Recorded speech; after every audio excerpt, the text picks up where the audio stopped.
Hi అందరికీ నమస్తే. Welcome to villas kitchen. ఈరోజు ఉత్తర కర్ణాటక సైడ్ వాళ్ళు చేసే రొట్టెని చూసేద్దాం. ఈ రొట్టె పేరు తాలిపట్టు అంటారండి. అప్పుడప్పుడు నైట్ టైమ్స్ అన్నం మిగిలిపోతే చద్దన్నంతో ఇలా వేడి వేడి రొట్టెలు చేసుకోవచ్చు. ఈ రెసిపీని మా ఫ్రెండ్ చేసి చూపిస్తున్నారు. వాళ్ళు దీన్ని కన్నడలో సబ్బకి సూప్ అంటారండి, తెలుగులో సోయకూర అంటారు, దిల్లీవ్స్ అనమాట. దీనిలో చాలా హెల్త్ బెనిఫిట్స్ ఉన్నాయి. మా ఫ్రెండ్ చెప్పింది వాళ్ళ కర్ణాటక సైడ్ డెలివరీ అయిన తర్వాత బాలింతలకు పాలు రావడానికి ఇది చేసి పెడతారనమాట.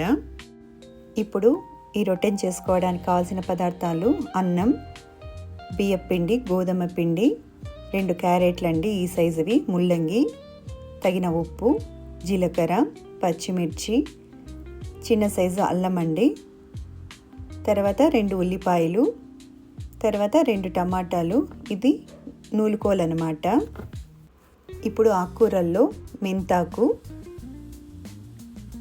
సోయకూర, కొత్తిమీర అండి. ఇవన్నీ సన్నగా కట్ చేసుకొని పెట్టుకోవాలి. పిల్లలు కొంతమంది ఆకుకూరలు తినడానికి ఇష్టపడరు కదండి. అలాంటప్పుడు ఈ విధంగా మనము ఆకుకూరలను కట్ చేసి రొట్టెలు చేసి పెట్టామనుకోండి, హ్యాపీగా తినేస్తారనమాట.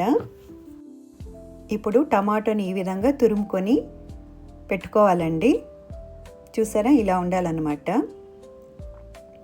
ఇప్పుడు ఆకుకూరలన్నిటినీ ఈ విధంగా సన్నగా కట్ చేసుకోవాలి. కొత్తిమీర, సోయకూర, మెంతాకు ఇలా సన్నగా కట్ చేసి పెట్టుకోవాలన్నమాట. తర్వాత ఉల్లిపాయలను కూడా పొడవుగా సన్నగా ఇలా కట్ చేసుకోవాలి. చాలా సన్నగా కట్ చేసుకోవాలండి, పొడవుగా. తర్వాత క్యారెట్ ఈ విధంగా తురుముకొని పెట్టుకోవాలి. అలాగే ముల్లంగి కూడాను. తర్వాత నూలుకోలండి, ఈ విధంగా తురుముకొని పెట్టుకోవాలి. ఇప్పుడు ఎలా చేయాలో ప్రాసెస్ చూసేద్దాం. ఇలాగా అన్నాన్నంతా బాగా నలుపుకొని మిక్సీ జార్లోకి వేసుకోవాలి. ఎవరిండ్లలో అయినా కూడా సరే అప్పుడప్పుడు రైస్ మిగిలిపోతూ ఉంటుంది కదా, అప్పుడు ఈ విధంగా మనం చేసుకోవచ్చండి వేడివేడి రొట్టెలని. ఇది ఎక్కువ అదే ఉత్తర కర్ణాటక సైడు చేస్తూ ఉంటారంట వాళ్ళు. తర్వాత ఇందులోకి పచ్చిమిర్చి వేసుకోవాలండి. ఉప్పు కారాలు అనేవి మనం తీసుకొని క్వాంటిటీ బట్టి తగినంత చూసుకొని వేసుకోవాలండి. ఇప్పుడు చిన్నపాటి అల్లం ముక్క వేసుకోవాలి. తర్వాత 2 టేబుల్ స్పూన్స్ జీలకర్ర వేసుకుంటున్నాను. దీనంతటిని ఇప్పుడు బాగా నైస్గా ఇలా గ్రైండ్ చేసుకోవాలండి. ఇప్పుడు కొన్ని నీళ్ళు వేసుకొని ఇంకొకసారి గ్రైండ్ చేసుకోవాలన్నమాట. దీనంతటిని ఒక బౌల్లోకి తీసేసుకుందాం. ఇందులోకి సన్నగా కట్ చేసి పెట్టుకున్నటువంటి ఉల్లిపాయలు కూడా వేసేసుకుందాం. రొట్టె కదండి, ఉల్లిపాయలు అన్నవి సన్నగా కట్ చేసుకోవాలన్నమాట, పొడవుగా. తర్వాత ఆకుకూరలు వేసేసుకుందాం. సోయకూర, కొత్తిమీర, మెంతి కూర వేసేసుకోవాలండి.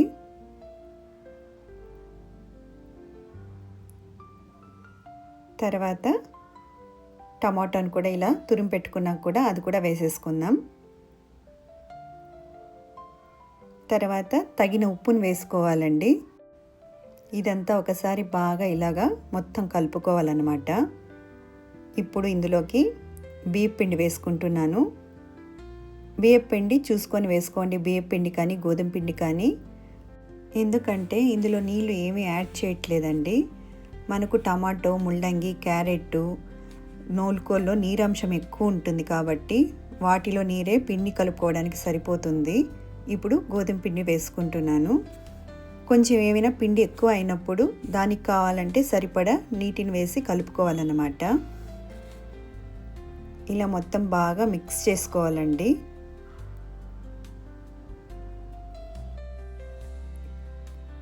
చూసారా, నేను ఎటువంటి నీళ్ళు యాడ్ చేయలేదండి.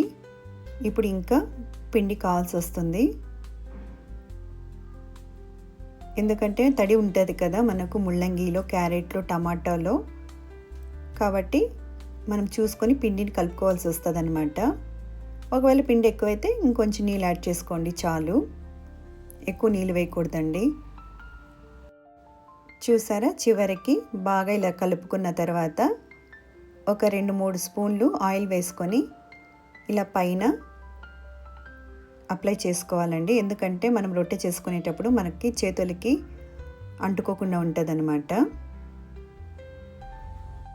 మేమైతే కలిపిన వెంటనే రొట్టెని చేయడం స్టార్ట్ చేసేసామండి. అదే కనుక మీరు ఒక హాఫ్ అన్ అవర్ ఉంచేసి చేశారంటే చాలా బాగా వస్తాయి అన్నమాట.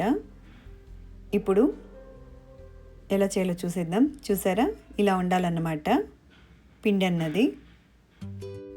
రొట్టెని చేయడానికి బటర్ పేపర్ తీసుకున్నాను. దీనికి బదులుగా ఆయిల్ కవరే కానివ్వండి, ఇంకేదైనా సాఫ్ట్ కవర్ని తీసుకొని చేసుకోవచ్చు. చూడండి, మా ఫ్రెండ్ చేస్తుందన్నమాట రొట్టెని. చూడండి, మిగిలిన అన్నంతో ఇలాగా రొట్టెలు వేడివేడిగా చేసుకొని తినచ్చు అనమాట.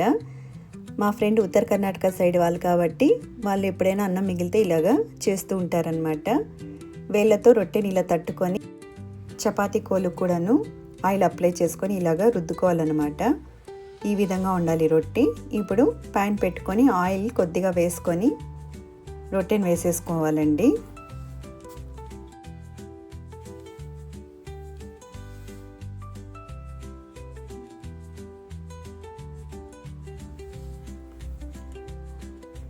నేను ఇంతకు ముందు కూడా తిన్నానండి, మా ఫ్రెండ్ ఇచ్చినప్పుడు.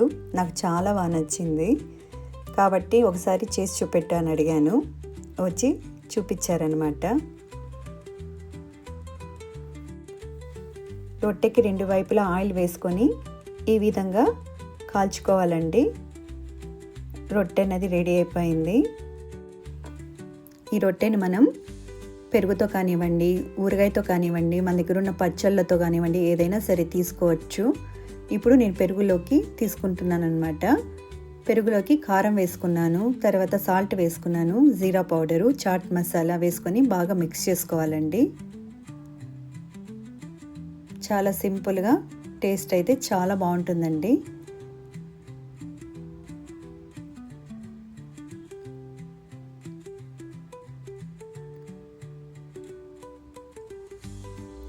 అలాగే నేను అల్లం పచ్చడి పెట్టుకున్నాను. చాలా బాగుందండి అల్లం పచ్చడితో పెరుగుతోటి.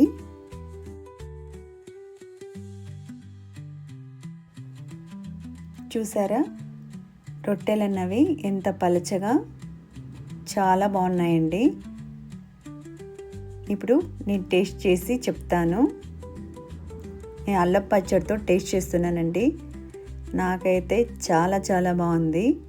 మీరు కూడా తప్పకుండా ట్రై చేసి చూడండి, ఖచ్చితంగా మీకు నచ్చుతుంది. నా వీడియో కనుక మీకు నచ్చినట్లయితే లైక్ చేసి, షేర్ చేసి, సబ్స్క్రైబ్ చేయండి. Thank you.